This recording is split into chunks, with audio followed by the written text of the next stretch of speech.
Hello, everyone. Good afternoon. My name is Thaddeus Ihanacho. I'm an associate professor at Yale University in the United States, as we introduced last week. I'm presenting today with my colleague and mentor, uh, Dr. Charles Dike, who's also a professor at Yale University in the United States. Today, we're going to talk about stress and anxiety as it relates to people who are pursuing, different areas of entrepreneurship. I do want to start by acknowledging some of the things we did last week, and in doing that, one thing that let me see. So today we're going to do this brief introduction. We're going to summarize the previous session last week. We'll do some of the unanswered questions from last week, and we dig in a little bit into stress and anxiety as it relates specifically to entrepreneurship. So before we jump to the next slide, I want to ask Dr. Dike to jump in and give us some thoughts on the questions we didn't get to last week. I think there were 2 questions we didn't get to last week. Dr. Dike. Thank you, and good afternoon, everyone. It's really a pleasure to be here again. I hope that you all are comfortable where you are. The questions that we left out last week, one was, is it wrong to have a little alcohol at the end of a bad day? Is it wrong to have a little alcohol at the end of a bad day?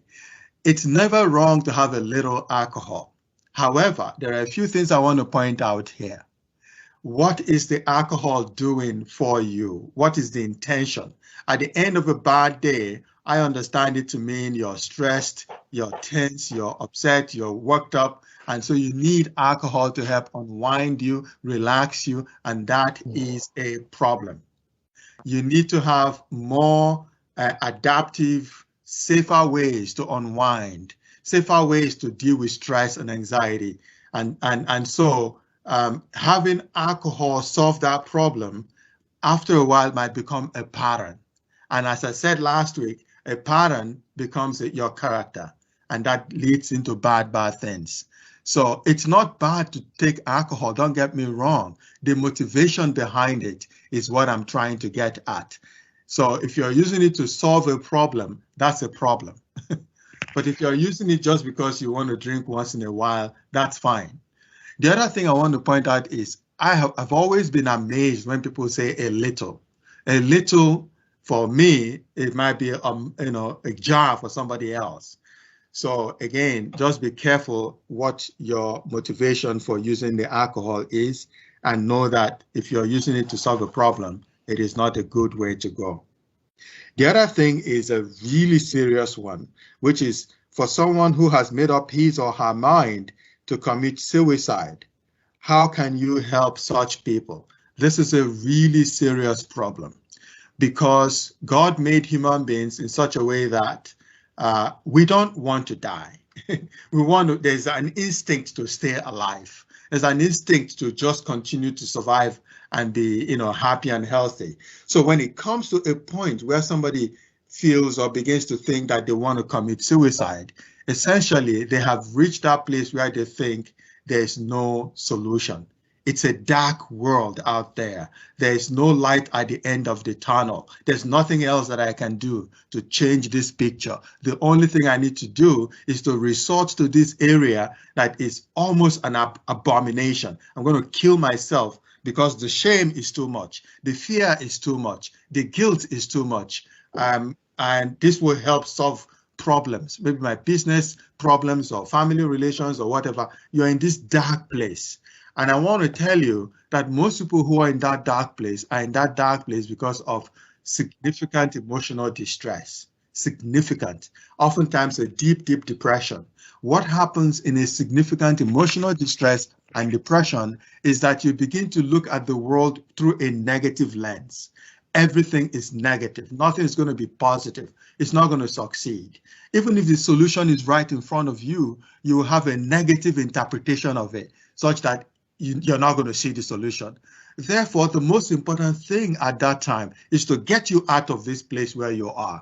You need to see a psychiatrist urgently. You might need medications, therapy, or some other interventions around your work life, your home life, social activities to bring you out of that rut so that you can at least begin to look at things rationally. You can at least begin to see solutions that are there and understand that what you think is a huge fear, a huge shame, a huge guilt is not a big deal. So anytime you begin to think suicide, remember, it is a wrong solution. There's a proper solution to your emotional state. And you need to focus on how to get out of that bad state by seeing someone very quickly. It is not healthy and it is not natural state for human beings.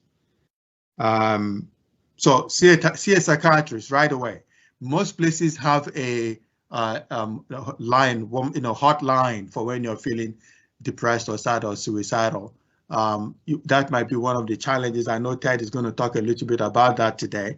But please, suicide thoughts equals I need to see someone now. I need to see a psychiatrist now. I need to see a therapist now. That's what suicide thoughts mean to me, period, nothing else. Thank you, Ted. All right, thank you very much. And I do, on that topic, I do want to say that we tried to look at, and this is a different area of, this is a different area. We tried to look for resources for people across Africa, in each country, to see what is available in terms of emergency contact, like people, like Dr. Dike mentioned, hotlines. There are some African countries have national hotlines, some don't. It may be useful for us at the end of this to send out the information, and you will get it through the TEF Foundation about resources available in different African countries. All right, thank you so very much. So I'm going to move ahead and go into a bit of a summary from our last session. And I really loved this pictorial that lists the list of emotions. I really want us to look at this again. And for those of you who were here last week and today, this is really a nice summary of the different emotions that can lead to actions that we need to watch out for. So part of the thing we talked last week was how to check your emotions. When you go home, the homework was checking your emotions, naming your emotions. And I just wanted to highlight that that's really a critical element, especially for us in Africa. As we talked last week, we are not necessarily that good at identifying and naming our emotions and feeling them and knowing what they are. The other thing is the take-home message from last week was, yes, to do a checkup throughout the day and adjust yourself accordingly. How are you feeling? Positive, negative emotions. How was your anxiety, depression level? How are you in a bad place mentally? Speaking of alcohol, am I drinking more? Am I smoking more? Am I doing risky things? Am I thinking straight? Is my thinking off? What have I experienced today? Listen to your emotions, but don't get stuck in the bad ones. You have to do something about it. And I think the homework was just the checkup, emotional inventory throughout the day and night, identify negative emotions, negative thoughts, stopping them and replacing them with healthier, positive thoughts. Yes, it's not easy, but it needs to be intentional. So this was summary from last week. Today, we want to dig in a little bit around the stress and anxiety, as it specifically sometimes relates to entrepreneurs. And I did put out this just to let you know the brain is really a massive sort of component of stress and anxiety. Our brains control what we do, what we feel, what we think. And so when you think about, even though we describe stress and anxiety as emotions, really, they have a direct relationship with our physical self. And I can, comfortably say that stress and anxiety affects almost all parts of our bodies, from the brain to the toes, to the muscles. It causes headaches. It increases our risk of depression. It causes heartburn, insomnia. It weakens our immune system. It increases our risk of heart attack, causes us high blood pressure. It can lead to fertility problems. It gives us tummy aches. In fact, it can cause ulcers. It can lead to erectile dysfunction, sexual difficulties. It can cause missed periods. It can cause muscle tension, leading to backache, neck ache. So stress does affect all parts of our body, literally. And the good thing about this is that if you're able to manage manage the physical impact of stress, you can actually reduce the stress, and vice versa. Same as anxiety. Again, anxiety does affect all parts of the body. Panic attacks, headaches, irritability, breathing problems, stomach upset, extreme fatigue, loss of libido, increased blood pressure. So stress and anxiety really affect us physically in ways that we can feel. So even though there are emotions, and we describe them in those terms, they really do affect us physically, and it can lead to real medical problems.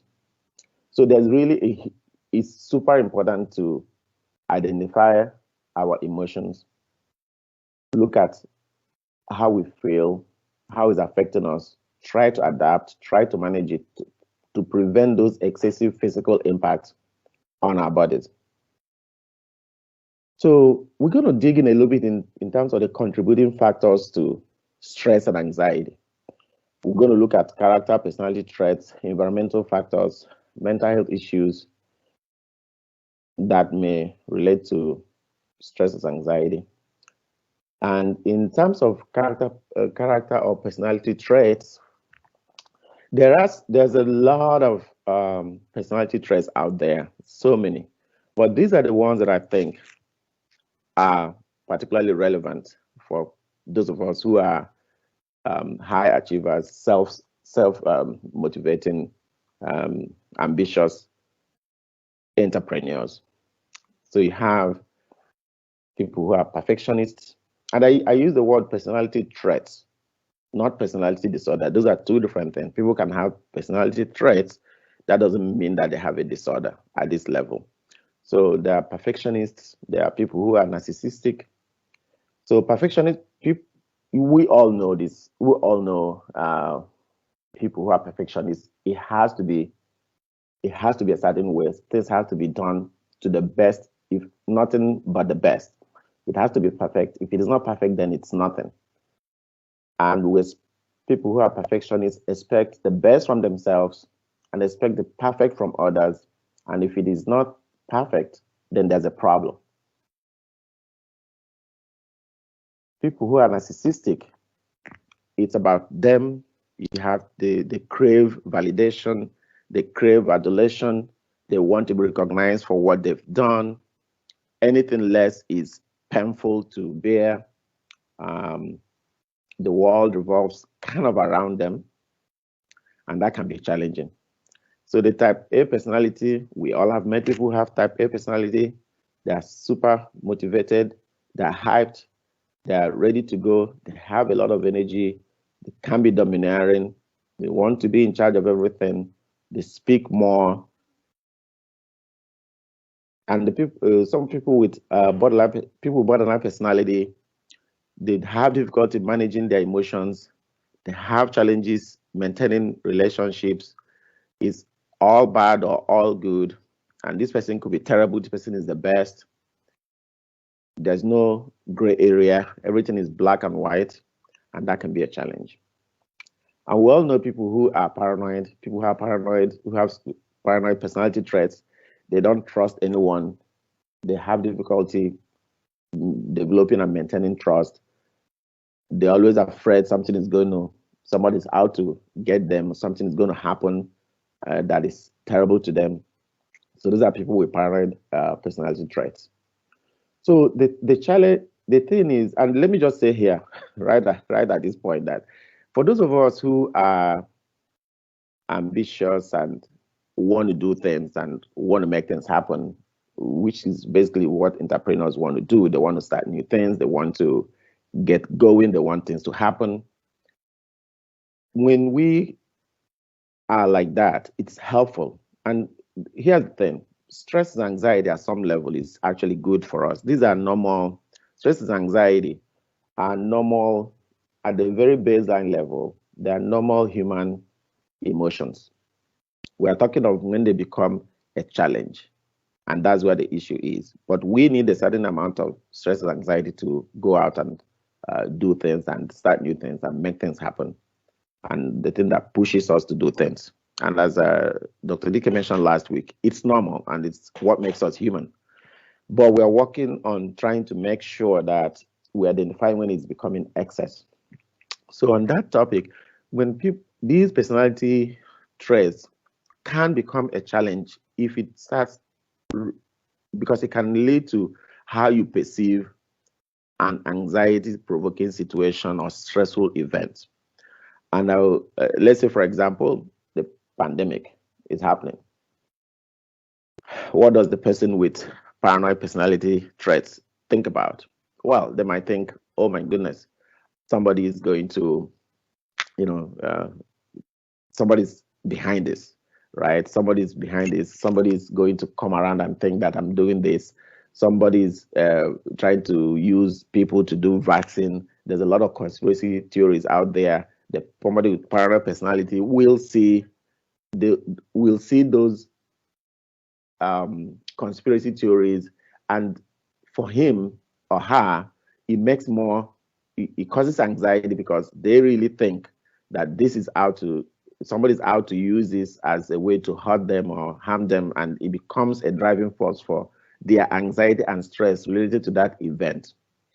For someone with borderline personality disorder, for example, they might be out there and saying, and actually, I've been having this experience in my private clinic, for example. People will call and say, oh my God, I'm going through all of this stuff during this pandemic. My family hasn't called me, haven't called me to see how I'm doing. My friends haven't called me to see how I'm doing. I'm going through all this stress. For someone with borderline personality, they cannot imagine that other people are also going through the same stress and people are going through different things. And so the focus will be on the relationship and how it hasn't really, how people are not calling them or making them feel good or reassuring them. And with type A personality, they might go out and say, oh God, this is happening. We need to make sure that we tidy up our things. We need to make sure we do this and that. We need to make sure we do this. They go out and they want to do everything before they lock us down, before we can't go anywhere.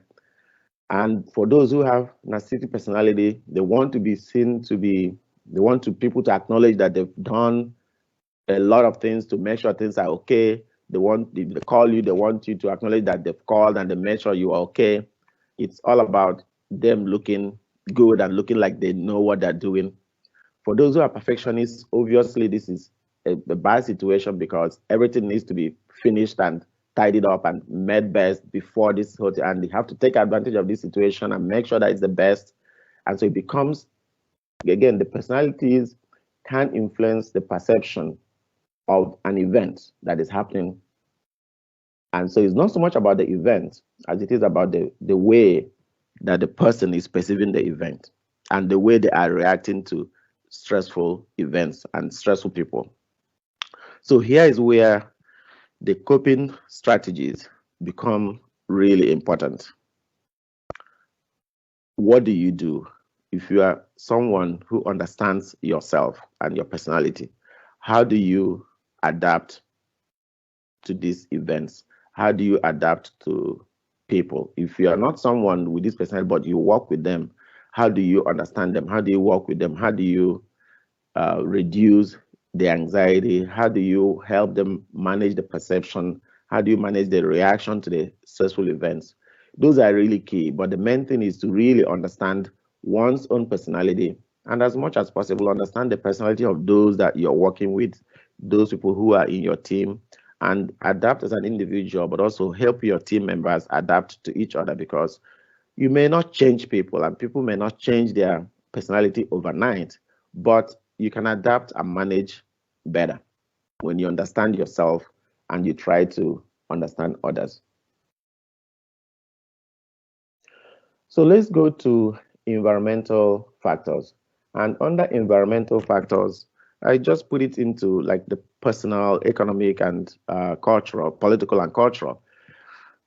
Under the personal, we're thinking about um, your family, where you came from, the original family, who are your spouses, children, friends.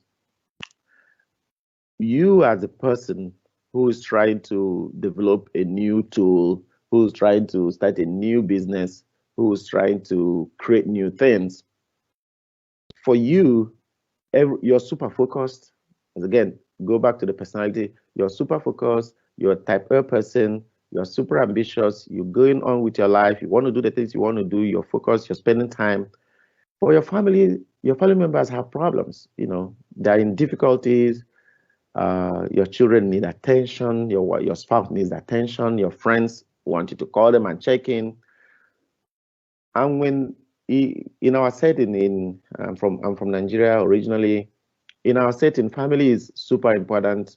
You want to be involved with your family. Family is expected to be helpful and call them and check in and uh, ask how they're doing. Tell them how you're doing. They want to know how you're doing. But that takes time. It takes your time. Takes your energy. You have to think about other people. But you also need to pay attention to what you're doing and your own plans for achieving your goals. And so this becomes a challenge, because when people are stressed out around you, chances are you're going to be stressed out, especially in our African setting. So the challenge is going to be how to balance this. And on this note, I just want to say, usually, I was sharing this with Dr. DK a couple of days ago. Usually, the same qualities that make you who you are as a person is the same quality that's going to cause conflict within your family setting, spouses, children, because you are very ambitious, you're focused, you know what you want to do, you spending time to do it. That is wonderful. When you meet your spouse, or when you meet someone, that's the thing they admire about you. That's why your parents think you're going to do well, because you're super focused, you're energetic, you go out, you do things. But then the challenge becomes when you get into it, then they want also to have your time. They want you to spend time with them. They want you to call them, want you to help them, which takes away. So you're going to have to balance that interpersonal relationship with what you need to do. And that can be stressful, actually. That can create a lot of tension, a lot of anxiety, a lot of stress within the immediate family and within the wider circle of friends. So for you, as an entrepreneur who needs to super focus on what you're doing, is really, again, finding the balance and maintaining some balance between your job and your work and your family, your friends, and balancing it up as you go. And in the next session, I think we're going to talk a little bit about how to manage to achieve that balance. Let's talk about economic. The economic environment, of course, can lead to a lot of stress and anxiety, particularly for entrepreneurs. The macroeconomic environment, the microeconomic environment, national, so world events, coronavirus pandemic, wars, terrorism, everything that is happening around has direct or indirect impact on your business, on your plans, on your activities. So, and I'll give an example. The pandemic that is going on right now, You can't travel. In Nigeria, I know that banks were closed. You couldn't access money. The people, you couldn't go meet people in person. You have to make phone calls. The person might not pick up your call. So you lock down. You can't get out the house. You have to focus on survival. So your business has to wait. You can't do much. That can create a lot of tension and anxiety because these things are happening. You don't have control over them. So you have to adapt. You have to think of what are you going to do in the meantime. So that is a source of anxiety, and that is a source of stress. There is the political situations. I would say stability or instability or otherwise. The focus of politicians can change. Election cycles come and bring changes, policy changes in the middle of the night. I can give so many examples of when recently when policy changes have just thrown open a complete set of business off their track. So political events, changes in policy can cause stress and anxiety for someone trying to start a business. It's just something that you have no control over for the most part, but you have to adapt to. And then there's the cultural beliefs and attitudes and myths around us that influence us, but we don't really have a lot of control over. People, if you want to take time out and go do things and become very ambitious, want to do stuff, your family members might start looking at it as, what is wrong with you? Why do you think you're special? Why are you going to be the person to save the world? Why are you wasting time on this computer? Every day you're on computer. What is this about? And there's a lot of myths about, and I'm speaking from my experience in growing up in Nigeria, myths around, having money, being rich, travel abroad, living in a certain part of the country, attitudes from people that around you in terms of you taking time to focus on yourself and do the things you want to do. Those can really be stressful because you want to be part of the cultural experience. You want to go with the flow, but at the same time, you want to spend time and do the things that you want to do. Overall, most of these things I'm talking about here, the environmental factors, you really don't have much control over them. They are outside your control. And loss of control is really a fundamental part of being stressed out and anxious because you don't have control over these things. So for you, it's more around managing, adapting, adjusting your schedule, your plans to accommodate these events, to understand, take advantage of them, modify what you need to do, balance relationship with family members, friends, children, spouses. So it's really about managing the events and managing yourself as against making any major change. So the other thing here is stress is anxiety. Stress and anxiety can be manifestation of other serious mental health conditions. And for the data shows that most common mental health conditions among entrepreneurs is depression and bipolar disorder. And I put a asterisk on this because I think it's really important to understand that these are disorders that do affect people. People become depressed, as Dr. Dike mentioned earlier. People can become depressed to the point of being suicidal. They go into that dark place. Everything is negative. They can't sleep. They are very sad. They've no energy. They feel guilty. They lose their interest in life. They lose their motivation. It can cause loss of libido. So depression does happen, regardless of how successful. And this is something I really want to emphasize. Depression can happen regardless of how successful you are, regardless of how rich or how poor. Depression does happen to people, especially if there are factors that can make it even worse, like stress and anxiety. Anxiety can also be a manifestation of stress and depression. And bipolar disorder is the other disorder that is common among entrepreneurs. Bipolar disorder is characterized by excessive energy, hyperactivity, disinhibited behavior, grandiosity, and other times depression. So bipolar, which is the two ends, people get depressed sometimes, and then they can have times where they are super energetic, high energy, uh, go for days without sleep, spend all their money, disinhibited behavior. People are questioning what they're doing, and so these are common among entrepreneurs. And I'm happy for us to dig in a little bit later if people have questions around this. So both of these can worsen stress and affect one's capacity to cope with stress as well, because again, it affects the brain, and everything that we're doing is controlled by our brain. So when these disorders affect the brain, they affect the ability to cope with stress.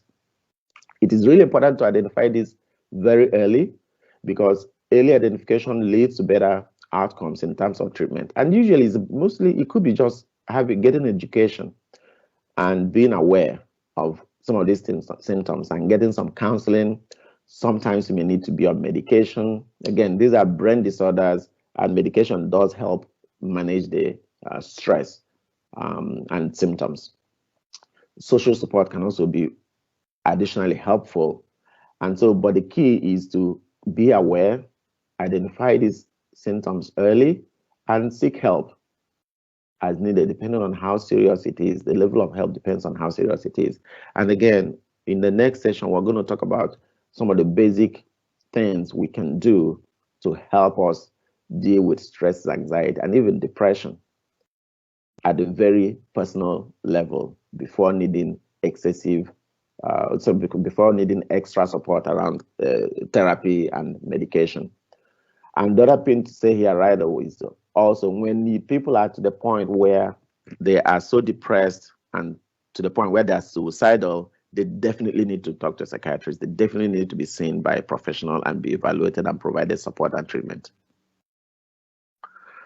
So I'm going to stop here and mention that, just as we did last week, we will encourage you to do something between now and next session. Here, we encourage you to write down your top two sources of anxiety and stress, and think about what are your current strategies for managing them, just in general. And then next session, we're going to provide you with some of the practical aspects of things you can do to manage stress and anxiety. We want to stop here and allow for questions. If people have any questions. Let me see all the questions are. So, question number one: when, as an entrepreneur, do you know that it's time to seek help? So I would say the main thing is to gauge any change in how you are feeling and how long it has lasted and how is it affecting you. Say, for example, you are so stressed out that you are not eating anymore. You're getting very irritable. People are complaining that you're getting angry easily. Nobody can get to you. You're so anxious that you're not sleeping at night for days. You're not able to show up and do the things you need to do. You can't focus. So when the symptoms begin to affect how you function, the basic functioning, food, sleep, work related, then that is time to seek professional help. I also want to say that if you get to the point where you've done some of the basic things that we're going to talk about next week related to self-care and basic education and self-management, and it's not helping, it's not making any change, then it's time to seek professional help. And definitely, if you're having suicide thoughts, it's time to seek professional help. The second question is, why are stress and anxiety the main reasons why entrepreneurs have unsettled mind frame? This is a good question. The reason is stress and anxiety. We really, even though we say that stress and anxiety are healthy, are not normal human emotions that actually help us do things and want to do new things. I want to go places. I want to get things done. When they become more than normal, then they do affect the brain. And as I said earlier, the brain is really the center of everything we do. So when you have stress and anxiety, you cannot focus, you cannot think clearly. Everything is tension inducing. So it's just for an entrepreneur, those are really, I mean, that's really challenging because you're self-starter, you are the one that's planning your life. Nobody's, for the most part, people are not telling you this is what you need to do. You are the one who kind of generates these ideas. You're the one who wants to see it happen. You're the one who knows the vision. You're the one who's pursuing it with passion. So when you become very stressed out and very anxious, then that becomes a challenge. If I may add a little bit here, Ted. Yes. So this is Ted, thank you so much for laying this groundwork. It's fantastic. Just an understanding of the physiology, that is how our body works. It's a key takeaway point from this particular question that, look, first and foremost, Ted is right. Don't be afraid of stress. Stress is not a bad thing. Stress is how you get stronger. Stress is what makes you successful, right? Stress is what leads you to wake up in the morning and do what you have to do. Don't be afraid of stress. However, stress that makes you stronger, that builds resilience, are stressors that are predictable, they are not overwhelming, and they are controllable, right? So when the stressors are overwhelming, unpredictable, extreme, prolonged, then your reserves get tapped out because you have a lot of reserve. They get tapped out. And so when is the stress so overwhelming that they have overwhelmed your reserves? When is it so prolonged that you're tapped out? When is it unpredictable? If it's really unpredictable stress, these are dangerous types of stress. So the question is, I guess, when it is becoming too prolonged, you're in that stressful situation for a long time, or when it is just too much. And this is why it's important for you to know your emotions, to know how you're feeling, to be able to know what you need. It's important for you to know what you need, because if what you need is sleep, then that's what you take. If what you need is food, is energy, is relationships, is whatever you need, is you need to know what they are at that time in order to be able to decrease the amount of stress that you're going through. Yes, so stress leads to unsettled energy and unsettled things when it is abnormal, when it's excessive, when it's prolonged, when it's extreme. I just wanted to add that to your comment, Ted. Thank you. All right. No, thank you very much. That's really very helpful. So the third question is, what are the possible causes of anxiety in an entrepreneur? And we can go back to the slides from earlier. What are the possible causes? It is really wide ranging, and it's not particularly for an entrepreneur. All the things I mentioned here can cause anxiety for anyone. However, for an entrepreneur, the challenge is that a lot is riding on these things. A lot is riding on the things you want to do are dependent on so many things. For example, you want funding. For example, you want to start open up an office. For example, you want to use, I don't know, the internet to do your stuff. For example, you need to spend the next week writing a proposal.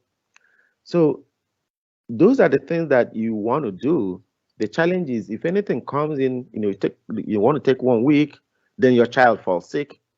Then it's not just my child is falling sick. It's the fact that my child is sick, so I cannot go and spend 1 week focusing on my proposal. I have to take care of my child who is sick. That's people's children get sick, but because a lot is riding on that, you going out for 1 week and all of a sudden your child is sick, then it becomes an extra layer of stress. If you are employed by someone and all you have to do is say, call in and say, oh, my child is sick, I'm not going to come in today. But in this case, an entrepreneur, you are the one doing things for yourself for the most part. So when your child is sick, that's a problem for you, and that's an additional layer of stress and anxiety. So the causes of anxiety for entrepreneur are generally the same cause of anxiety, except that for entrepreneur, a lot more is riding on a lot of things and a lot of events. For example, this pandemic, coronavirus pandemic, if you are employed by the bank and the bank says, oh, we are closing down because we don't have, we're locked down, well, you just go home. But for you, if you're an entrepreneur and you are hoping to get money from the bank to pay someone or to fund your project, then if the bank is closed, then what are you going to do? So that's the problem. So for an entrepreneur, it depends on these uncontrollable, like Dr. Dike said, it's these uncontrollable events that are going to impact on your business, on your proposal, on your plans.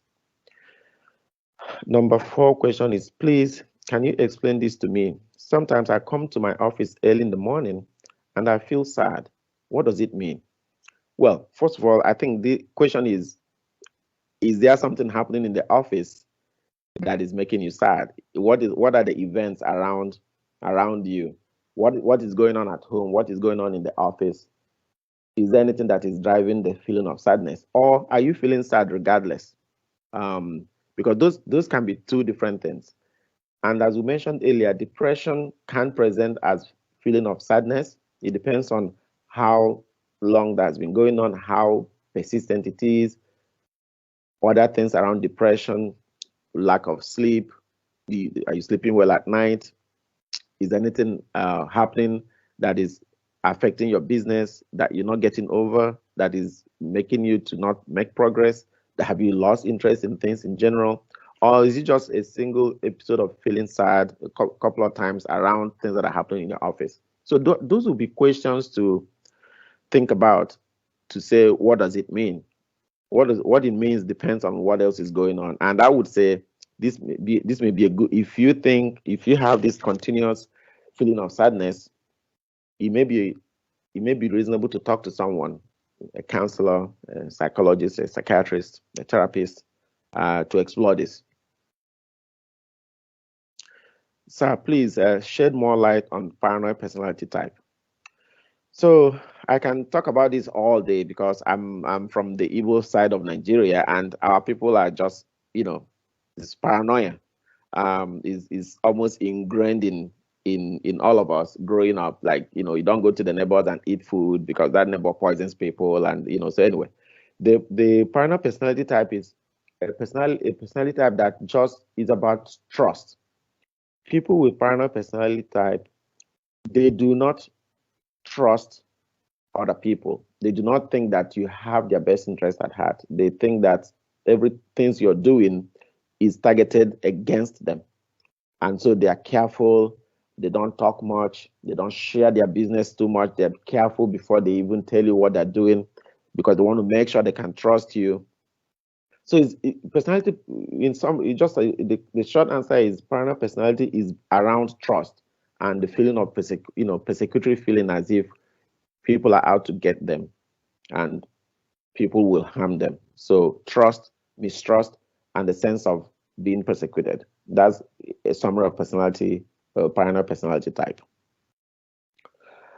On personality traits, is it possible to have combined traits, one or two traits expressing in one person? Absolutely, yes. It is possible to have 2 or 3 personality traits in one person. One character or personality trait might be more dominant than the other. But yes, people can be both. Perfectionists and type A as well. People can be perfectionists, but also have paranoid tendencies. People can be narcissistic and also borderline. Obviously, if you have more than one personality trait playing in the picture, then the worse it is to manage. And I don't know about all of you, but all of us have people who, pretty much when they come into the room, some things are going to blow up just because of their personality. Lemma, is it possible for someone to avoid all personality traits? I want to say, for you as a person, if it's your personality trait, I don't think you can avoid it. Or if you're asking about other people, I mean, you can't avoid people. Well, before you know people's personality traits, you have to know who they are, unless by reputation. But I don't think you can avoid all the personality traits as people, because you're going to have to work with people. As I mentioned earlier, the key is to understand people's personality and then work with them. Um, I'm not sure. Well, if it is super toxic, if someone is really toxic to you, then of course you can avoid them. But I don't think you can avoid all personality traits. I think the key is to understanding both your own personality, your own emotions, how you react to things, how you manage things, make changes, adapt as needed, and also understand people you are working with, people who are your friends or family or work colleagues or business partners.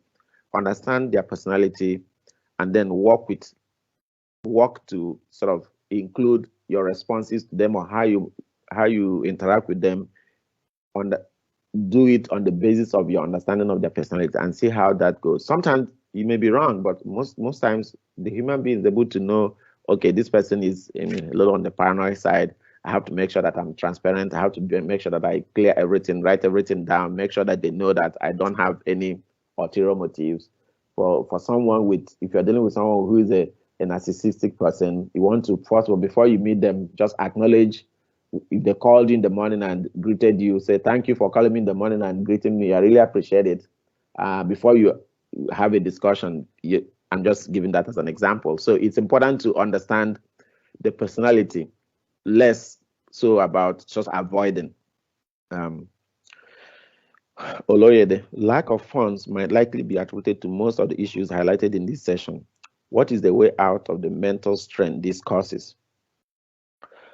Good question. And we're going to dig in a little bit more next year in terms of coping with anxiety and stress inducing situations. The thing I can say about this is there are things, like Dr. Dike mentioned, there are things you have control over and there are things you don't have control over. Say, for example, there is a funding request or funding proposal request, and all of us, I write grants, we write grants at Yale. The best thing you can do is put your best foot forward, right? So you're writing a proposal, you make the base case for why you should be funded, you do all the legwork that is needed, and you submit your proposal.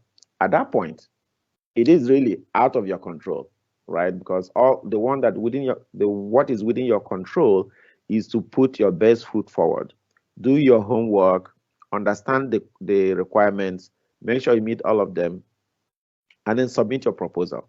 And then that's it. It's like when you send a letter to the post office, that you put your letter in, you don't have control over anything after that. So that is one key element of sort of managing, especially funding, because again, we write grants and all you can do is submit a grant, the best possible grant you can write, and then wait.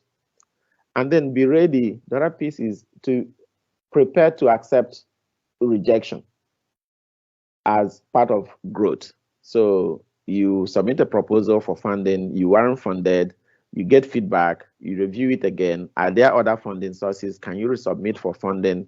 Can you seek other opinion from people to help you review it? So it's more, after that, it's more around acceptance, adapting, changing, going again, understanding that if you weren't funded now, you might be funded next year, or another person might fund you. And so just being able to think about, what do I have control over? What do I not have control over? Have I done my homework? Have I ticked all the boxes? And have I put my best foot forward? Question number 9, anonymous. How do you maintain a balance between homeschooling 2 kids and work during lockdown? Very good question. I am doing that right now. So I think I just want to acknowledge that it is very tough to balance those two. Because you're doing your work from home, I imagine, and then your kids are schooling from home, and you have to help them do their homework or set up the computer or online account or whatever you need to do. but you also have to do your job. And I can tell you, this is just from personal experience. One thing I've learned here is this is depending on how old your kids are. This is a very good period to build on their independence. What I do is I give them the instruction in the morning or before I start my own job. I look through what they need to do for school, give them the instruction, and let them be. As long as for me they are safe at home, I know that here this is not the time to get an A plus in school. The goal is to really use this opportunity to build independence. Let them do what they can do. If they need help, they can come and ask you. I guess my answer to the question is plan a little bit and leave the rest. That, as long as the kids are safe and they're middling with what they can do at school, this is not the time to be perfect. And you can also plan your own work around the kids' schedule. In other words, if your kids have a couple of hours of school work to do in the morning, you can shift most of your work you want to do for later in the day. And that's just an example of what I myself is doing. So I think it's more around planning and recognizing the opportunity here to have kids, depending on their age, even regardless of the age, have them develop some independence at some level for their age. And hope this is over soon, by the way. Question 10, as an entrepreneur with this ravaging pandemic, how would one handle the presence of distant relatives in a place like school where financial inflows have dropped, yet the relatives expect one to keep on with non-payment of school fees? So this is a very African cultural question. In other words, everybody has a problem right now, but perhaps you are the one people look up to and expect help, and they want to be supported. They want your help. Just like we said earlier, these are those family influences that somehow you don't have a lot of control over, but you can manage. For me, I think it's more around setting expectations, be clear about what you can and cannot do at this time, and set boundaries. So this is a whole different topic. From my experience growing up in Nigeria, we don't know the meaning of boundaries. Like boundaries are like unheard of. So I think it is really important to set expectations, make expectations clear, what you can and cannot do, and set boundaries. Question 11, can you explain a little bit more on all the different facets of bipolar disorder? Yes, there is a whole textbook on bipolar disorder. The key elements of bipolar disorder is there are people with bipolar disorder go through periods of depression where they feel sad and hopeless and guilty and poor sleep, low energy, loss of interest in life, activities, and they go through that for a period of time. And at some other time, they have really almost the opposite. They have high energy. They have some grandiosity. Grandiosity means overtly sense of achievement and what they can do and what they're capable of or who they are. And some people with bipolar disorder, the symptoms can vary. Some people spend money that they don't have. Some people go into debt to buy things they don't need. They can do things that they wouldn't have done otherwise, promiscuity, multiple sexual partners, taking risks, using drugs, just doing things, traveling in the middle of the night. And I can give 1,000 examples of my patients who have bipolar disorder that I've seen. So yeah, so is that moving from one extreme, low mood depression, and other times having that excessive energy and grandiosity. So that's the hallmark of bipolar disorder. And when I say this, it means that it is to the point where it's affecting functioning. So they spend all their money, they don't have money to buy food, or they can't meet their responsibilities around finances, or they do things that they regret. Anyway, so those are the main points around bipolar disorder. And again, I can give resources for people to read more. Please, number 12, please, how can we manage aggression when hurt by a customer? Ooh, this is a big one. When you say aggression, are we talking physical aggression, or are we talking about sort of aggressiveness in terms of speech or being in your face? I don't know, it's a safety issue, and it depends on where you are. I mean, you want to stay away, de-escalate the behavior. I think the key here is when somebody is becoming, if you're noticing yourself that you're reacting aggressively when you're hurt by a customer, again, recognize your feeling. What are you feeling? How are you feeling? Name that feeling and manage it, and think about what you're going to do about it before it becomes before it escalates. So just understand how you're feeling, try to manage that feeling before it escalates, and de-escalate yourself, because obviously if you continue sort of aggression up to the point of physical aggression, then that becomes a major issue. Depending on where you are, you don't end up in jail or end up hurting someone. So key thing is understand your feeling, your reaction to what the customer did, and just de-escalate and manage it from there. Let me just add, I think to add to that piece is also what you're thinking, because it's what you're thinking that drives what you do. So a customer says something you don't like, in your head you're thinking, oh my God, this customer thinks I'm stupid, I'm useless, I'm worthless, I'm going to show them. And so then you react. So the interpretation of what the customer does in your head is what leads to your response.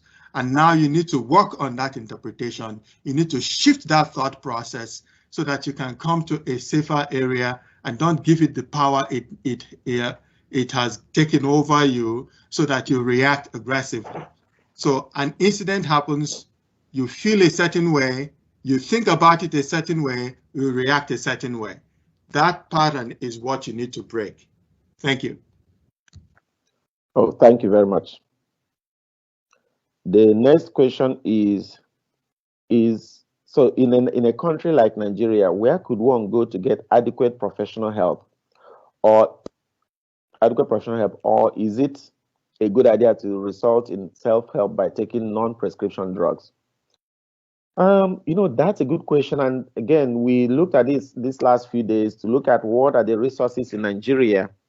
There are psychiatrists in Nigeria.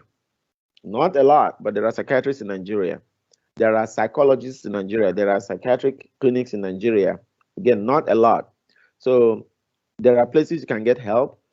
I do not have a directory that I can share, but I can share the website of the American Psychiatric, American. I can share the website of the Association of Psychiatrists in Nigeria and the Nigerian Psychological Association. Those are two clearly documented associations that have links to contact them and to make inquiries.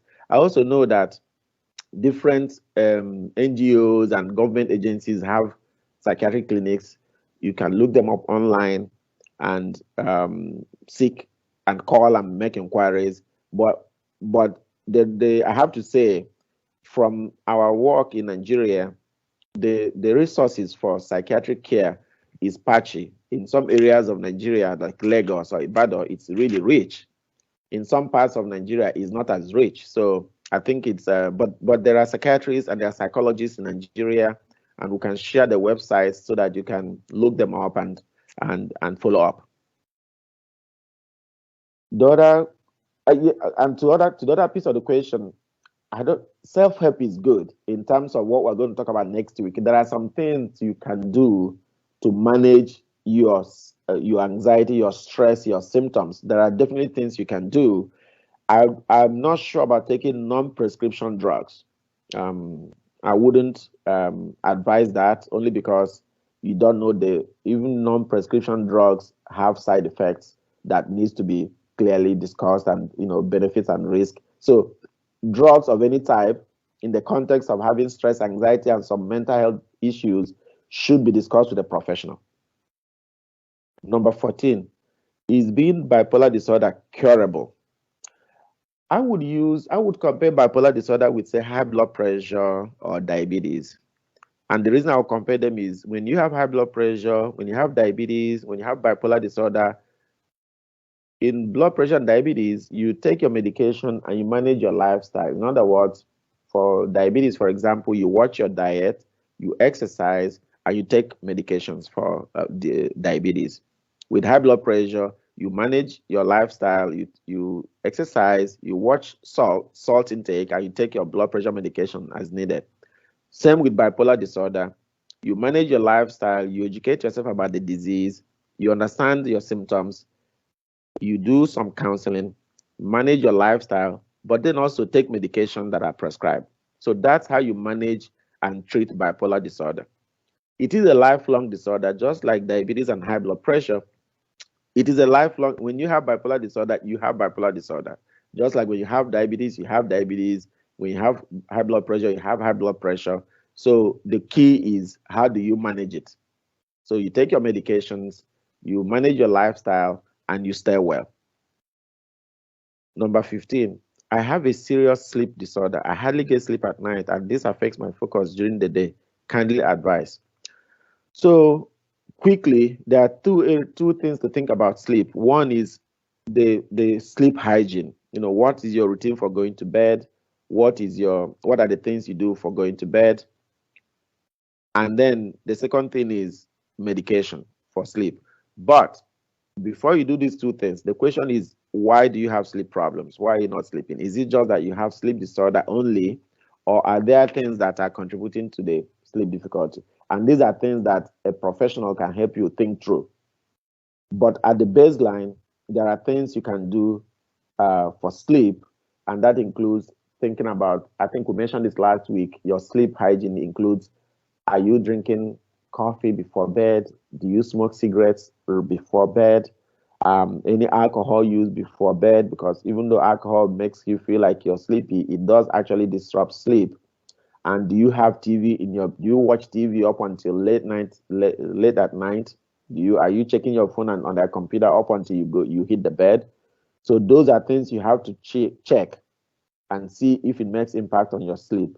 Some people benefit from listening to soothing music or soothing sound before going to bed. Those are things that you can try in terms of sleep, if it's just a sleep problem and nothing else going on.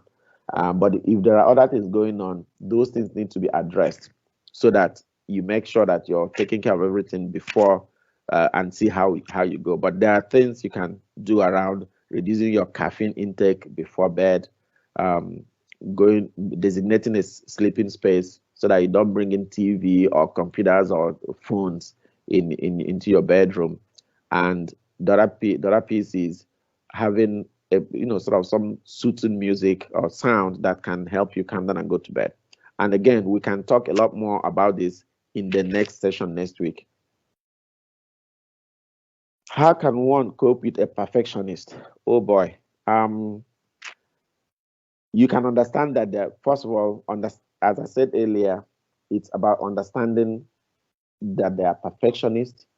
You can understand that this is who they are, and then you can manage it. And managing it uh, is more about acknowledging it, having conversations, and setting up a working relationship, if it is a working relationship, so that everybody's clear that this is what is going on. And so you can have everybody's on the same page about how to go forward. But I think this is really a huge element. But the key is understanding what a perfectionist is, and then laying out how you as a person can work with them. And it's really important to be clear to yourself that if you are not able to cope with them, you should say so, and not taking the stress. And but for me, I think it's more about being open about what the situation is. Uh, Prof, I don't know if do you have anything to add to this? And I think this applies to all personalities. How to manage personalities that are difficult. No, I don't have. I think personality. So let's just say a couple of things. Personality traits are important. They're important for you. They are good to help you.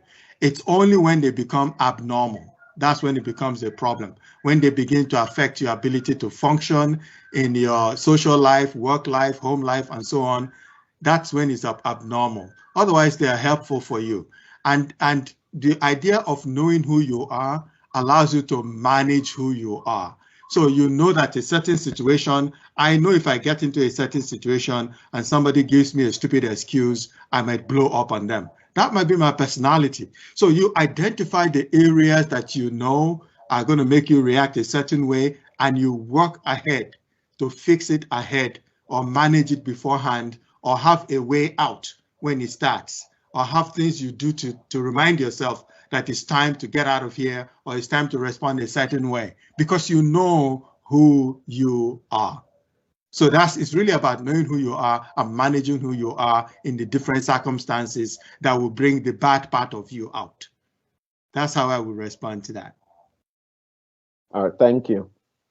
And the last question is, stress should at least have limit. When do you know, or when do you know you are about to reach your stress limit? So we talked about this earlier. It's really about how it's affecting you, just like Prof just mentioned. How is it affecting you? Is it getting to the point where you're not functioning well, you're not sleeping well, you're getting very irritable, people cannot stand you, you're not doing the things you want to do, you're not focusing enough, you're losing your concentration, you're not eating, you don't have time for yourself, you blow up on people? That is where you know that it's getting out of hand. The thing also is to think about the change. If it's a major change from how you were 2 weeks ago, 3 weeks ago, or 1 month ago, or last year, you get to think about what has happened, what is going on in your life that is contributing to the stress, and then step back a little bit. But the key is, once the basic functioning of the human being, once your stress level is to the point where you are not functioning how you should be functioning, then that's when you know that and just a measure of that is sleep and eating and relating with people, managing relationships. If it's getting out of hand, then that's the limit. You should seek help, or you should do something about it at least. All right, well, thank you so much for being part of this session today. And please, any questions that you have relating to the masterclass in general, you can send an email to inquiries@tonyelumelu-foundation.org. Again, thank you so very much. Any questions, please send it to inquiries@tonyelumelu-foundation.org. Thank you. I appreciate it. And I also want to thank you as well. And I want to encourage you to attend next week's. That's going to be really nitty-gritty of working to manage your stress. It's trying to put together all the theories we've learned today and how to address them. So I encourage you to come, and I want to thank you all for your attention and participation. Thank you.